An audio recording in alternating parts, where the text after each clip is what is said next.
Hello and welcome to textbook super coaching. मैं हूं करण अरोड़ा और आपके लिए लाया हूं एक स्ट्रैटेजी वीडियो। जिन भी बच्चों ने अपना जून एग्जामिनेशन दिया था 18 जून को, आप सभी को पता है कि आपका एग्जामिनेशन हुआ था। एग्जामिनेशन आपका कैंसिल हो चुका है और जो अब नई डेट्स आपकी आएंगी वो अगस्त से सितंबर के बीच के अंदर आएंगी। हो सकता है कि आपका जो पेपर होगा वो फेजेस में हो। आपको पता है कि आपका जो पेपर होने वाला है कंप्यूटर बेस्ड एग्जामिनेशन होने वाला है। पॉसिबिलिटी हाई है कि आपका, क्योंकि एक टाइम स्लॉट दिया हुआ है कि आपका 22 या 21 अगस्त से लेके 4 सितंबर के बीच में आपका जो पेपर है वो हो सकता है। तो हो सकता है अलग अलग स्टेट्स के अंदर या अलग अलग एरिया जोन्स के अंदर आपका अलग अलग फेजेस में आपका पेपर हो। इस पॉसिबिलिटी को साइड में रखते हुए एक बार ये भी याद रखेंगे कि जो भी आपका जून एग्जामिनेशन का पेपर हुआ था उसको कैसे हम डी कोड करके ये सीख सकते हैं कि आपका जो नेक्स्ट पेपर आने वाला है, चाहे आप अगस्त में दे, चाहे अगस्त से सितंबर में दे, चाहे आप दिसंबर में दे, तो आपका कौन सा या किस टाइप का, किस पैटर्न का आपका पेपर आने वाला है उसको ध्यान में रखते हुए कोशिश करेंगे अपनी स्ट्रैटेजी बनाने की, ताकि हम अपनी तैयारी जो है और भी अच्छे से कर सकें। चलिए शुरू करते हैं आज का लेक्चर। छोटा सा लेक्चर आपका लिए रहेगा, 10-15 मिनट की आपके लिए क्लास रहेगी। उसके अलावा सभी लोगों को याद रखना है, जो भी ये वीडियो देख रहा है, अगर आपको हमारी वीडियोस पसंद आती है तो आप हमारा चैनल सब्सक्राइब कीजिए, टेक्स्ट बुक सुपर कोचिंग को सब्सक्राइब कीजिए। उसके अलावा अगर आप मेरा कोर्स परचेज करना चाहते हैं तो आप टेक्स्ट बुक की ऐप के ऊपर जाके मेरा कोर्स परचेज कर सकते हैं, मेरा कोड यूज़ कर सकते हैं। उसके अलावा हमारे टेलीग्राम चैनल भी बना हुआ है। ये मेरा टेलीग्राम चैनल है करण सर अंडरस्कोर टेक्स्ट बुक के नाम से। आप इस कोड को स्कैन कर सकते हैं, टेलीग्राम चैनल ज्वाइन कर सकते हैं। इसके अंदर सारी जो पीडीएफ्स वगैरह होंगी या डिस्कशन हमारा जो चलता है सारा इस टेलीग्राम चैनल के ऊपर चलेगा। चलिए नेक्स्ट देखिएगा। जो हमारा इस वीडियो का जो पर्पस रहेगा वो हमारी स्ट्रैटेजी फॉर री एग्ज़ाम, जो आपका अगस्त सितंबर के अंदर होने वाला है, उसकी स्ट्रैटेजी हम कैसे बना सकें। तो दो चीज़ें हम आंसर करने की कोशिश करेंगे। पहला तो हम डी कोड करने की कोशिश करेंगे कि आपका जो 18 जून का जो एग्ज़ाम आया था वो एक्चुअली में किस टाइप का था, उसमें क्या क्या क्वेश्चंस आए थे या किन टाइप के क्वेश्चंस के ऊपर आपको फोकस करना चाहिए। और दूसरा जो मेजर क्वेश्चन आप सभी बच्चों को जो प्रॉब्लम आ रहा है कि रीस्टार्ट दोबारा से कैसे करें, दोबारा से उसी फेज के अंदर कैसे आए, दोबारा से उसी मेंटल प्रेशर के अंदर कैसे आए, ताकि हम अपनी तैयारी जो है अच्छे से कर सके। ठीक है, तो जो क्वेश्चंस आपके आए थे जून 18 एग्जामिनेशन के अंदर, तो अब जो मेजर टाइप के जो आपके क्वेश्चंस थे वो आपके क्रोनोलॉजी क्वेश्चंस थे। आपसे सीक्वेंस पूछी जाती थी असेंडिंग ऑर्डर के अंदर या डिसेंडिंग ऑर्डर के अंदर। आप बताएंगे कि क्या आपकी सीक्वेंस थी, आपके जो केस लॉज हैं, कौन सा केस लॉ पहले आया था, कौन सा केस लॉ बाद में आया था। इस टाइप के बहुत सारे क्वेश्चन आए थे।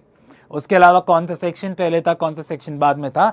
तो जो भी क्रोनोलॉजी के आपके जो क्वेश्चंस होंगे वो सारे क्वेश्चंस आपके इस 18 जून के एग्जाम के अंदर बहुत सारे क्वेश्चंस आपके आए थे।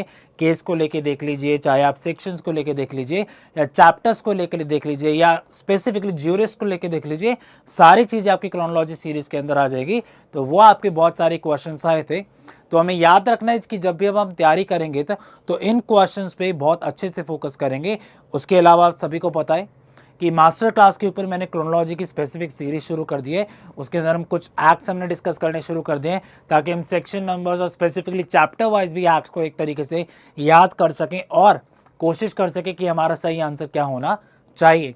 उसके अलावा जो नेक्स्ट टाइप के जो क्वेश्चंस आए थे, पैराफ्रेजेस आपके आए थे डायरेक्टली जजमेंट्स के अंदर से, और उन पैराग्राफ्स को या पैराफ्रेज को आपको पढ़ के गेस करना था कि जजमेंट का एक्चुअली कौन सा जजमेंट ये है या किस जज ने ये जजमेंट दिया है। अच्छा, मुझे लगता है कि शायद सबसे मुश्किल क्वेश्चन जो आपके लिए हो सकता है वो यही हो सकता है। या तो आपने पूरा केस पढ़ा हो, पूरी जजमेंट पढ़ी हो हो सकता है कि थोड़ी सी आसानी हो जाए।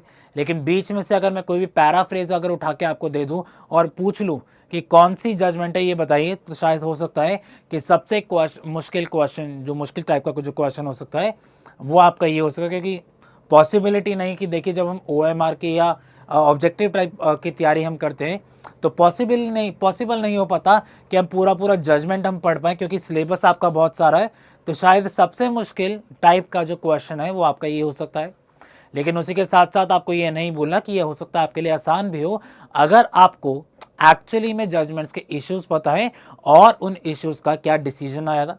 अब एक जजमेंट के अंदर कोई भी जज जब जजमेंट लिखता है तो 3-4 चीज़ें उसके अंदर होती हैं कि आपकी पिटिशनर की क्या कंटेंशन थी, उसके बाद आपके रिस्पोंडेंट की क्या कंटेंशन थी, उसके बाद आपके क्या इश्यूज इन्वॉल्व थे इस केस के अंदर और क्या आपका डिसीजन इस केस के अंदर था। अगर ये 4 चीज़ें आपको पता है तो ऑटोमेटिकली ये टाइप के क्वेश्चंस करना भी आपके लिए आसान हो जाता है। एक तरीके से आप गेस कर सकते हैं कि क्या जजमेंट के अंदर बोला गया होगा। नेक्स्ट टाइप के जो आपके क्वेश्चंस आए थे वो knowledge of the specific clauses. अब देखिए सेक्शन नंबर सिर्फ नहीं पूछा जा रहा था आपसे, बल्कि क्लॉजेज आपसे पूछे जा रहे थे। जैसे section number 3 of the patents act है, उसके स्पेसिफिक क्लॉज के बारे में पूछ लिया गया कि क्लॉज नंबर सी के अंदर आपका क्या लिखा हुआ है।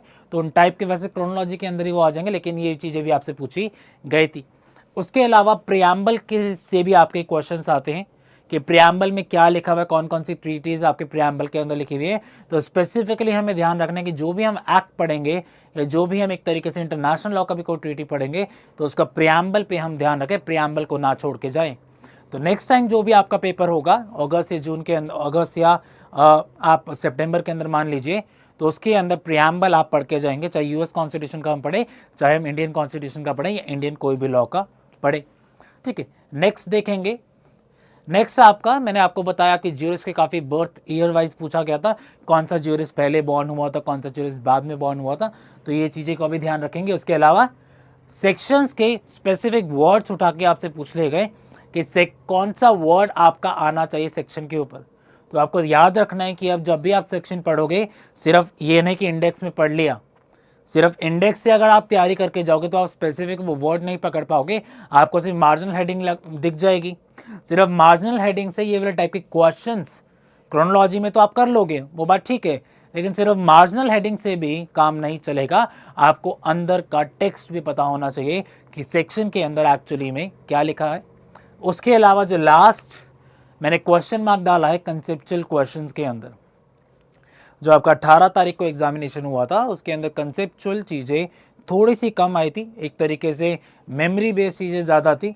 तो कंसेप्चुअल क्वेश्चंस पे ऐसा नहीं है कि इसको बिल्कुल ही रूल आउट आप कर देंगे। जो नेक्स्ट एग्जामिनेशन हो सकता है कि जो बच्चों का एक तरीके से गुस्सा आया है निकल के, जो कमेंट्स जा रहे हैं एनटीए के पास, हो सकता है कि कंसेप्चुअल क्वेश्चंस वो इस बारी बढ़ा दे। तो ऐसा नहीं है कि इन क्वेश्चंस पे आप ध्यान नहीं देंगे, कंसेप्चुअल क्वेश्चंस भी हम करके जाएंगे, अच्छे से करेंगे। उसके लिए आपको क्लासेस करनी पड़ेगी, क्लासेस में अच्छे से अटेंड करनी पड़ेंगी चीज़ें, तब जाके आप कंसेप्चुअल चीज़ें मार्क कर पाओगे। ठीक है, तो मान के चलिएगा अगर आपका 100% पेपर होता है तो 30-40% कंसेप्चुअल भी आपका आएगा। उसके अलावा बाकी जो क्रोनोलॉजी सीरीज़ वगैरह हैं, जो सेक्शन नंबर वाली सीरीज़ हैं, वो भी आपकी चल रही है, तो वो भी आप ज्वाइन कर सकते हैं। लास्ट जो आपका बच जाता है, हाउ टू रीस्टार्ट कैसे करें। या बच्चों को प्रॉब्लम हो रही है कि हमसे तो पढ़ाई नहीं हो पा रही, हमारा पढ़ाई में मन नहीं लग रहा, जो पहले हम तैयारी, जो हम फ्लो में थे तैयारी करने के, वो नहीं हो पा रही। देखिए हर चीज़ का एक फ़्लो होता है, ऐसे नहीं होता कि मैं पहले पढ़ रहा था उस फ्लो में जो पढ़ रहा था वो एकदम से आ जाएगा। उस फ्लो को मेंटेन करने के लिए याद कीजिएगा जब आपका जून में एग्जामिनेशन होगा, ऐसा नहीं है कि आपने एक दिन शुरू कर दी पढ़ाई और ऑटोमेटिकली वो फ्लो आ गया, ऐसे का नहीं होता कभी भी। तो फ्लो लाने के लिए आपको डेली मेहनत करनी पड़ती है, डेली एक आपको शेड्यूल बनाना पड़ता है। वो डेली का शेड्यूल आप बनाओगे, धीरे धीरे आप अपना टाइम पीरियड बढ़ाओगे, तो एक बार ही अगर आप उस फ्लो के अंदर आ गए, मुझे लगता है 10 दिन का आपको टाइम पीरियड इसमें ज़रूर लग सकता है कि ज़बरदस्ती आप 5-6 घंटे बैठिए। ज़बरदस्ती जब आप 5-6 घंटे बैठेंगे तो ऑटोमेटिकली उस फ्लो में आओगे। एक बार उस फ्लो में आ गए ना पढ़ने के, तो देख लेना आपको कोई भी नहीं रोक पाएगा कि आप एग्ज़ाम क्लियर ना कर पाओ, क्योंकि इस फ्लो में आना ही सबसे इंपॉर्टेंट काम होगा। जैसे ही आप उस फ्लो में आते हो वैसे ही ऑटोमेटिकली आपका सब कुछ रीस्टार्ट हो जाएगा। किसी को भी इस बारे में सोचने की ज़रूरत नहीं है कि आपका जून में क्या एग्जामिनेशन हुआ था, हमारा क्या रिजल्ट रहा, उसको एक मॉक टेस्ट की तरह ट्रीट कीजिएगा। और जो नेक्स्ट आपका एग्जामिनेशन होने वाला है अगस्त का, सितंबर का, उसको एज अ रियल एग्जामिनेशन आप ट्रीट करेंगे, जो कि आपका ऑनलाइन बेस्ड एग्जामिनेशन अब होगा। ऑनलाइन बेस्ड एग्जामिनेशन के लिए एक और चीज़, अब आप अपने लैपटॉप से या फ़ोन से पढ़ना शुरू कर दीजिए, माउस की थोड़ी प्रैक्टिस करना शुरू कर दीजिए, ताकि आप अच्छे से ऑनलाइन एग्जामिनेशन अपना अटेम्प्ट कर पाएँ। चलिए आज के लिए इतना ही रखेंगे, छोटी सी वीडियो आपके लिए थी कुछ देर की, ताकि आपको कुछ बताया जा सके, कुछ चीज़ें आपको बताई जा सकें। जो भी एक क्वेश्चंस के आपको बताए गए हैं कि आपके ये पेपर में आए थे, उसकी तैयारी आपको इस प्लेटफॉर्म के ऊपर, टेक्स्ट बुक सुपर कोचिंग के प्लेटफॉर्म के ऊपर अच्छे से आपको कराई जाएगी। ठीक है, तो आप मेरा कोर्स ज्वाइन कर सकते हैं। अगर आप तैयारी अपनी करना चाहते हैं तो मेरा आप कोर्स भी ज्वाइन कर सकते हैं। आपका फाउंडेशन बैच 2.0 ऑलरेडी आज के दिन आप देख रहे होंगे 5 बजे आपका लॉन्च हुआ है, तो आप इसको ज्वाइन कर सकते हैं, हमारा बैच। उसके अलावा हम तैयारी इसके अंदर अच्छे से करेंगे, जो भी आपके क्वेश्चंस आए थे, जो भी आपका पैटर्न आया था, उसको कवर करने की कोशिश करेंगे। ठीक है, चलिए आज के लिए इतना ही। अब मुलाकात होगी आपसे नेक्स्ट वीडियो के अंदर, नेक्स्ट लाइव के अंदर, जो हमारा मंडे को होगा 5:15 बजे। Goodbye, good evening.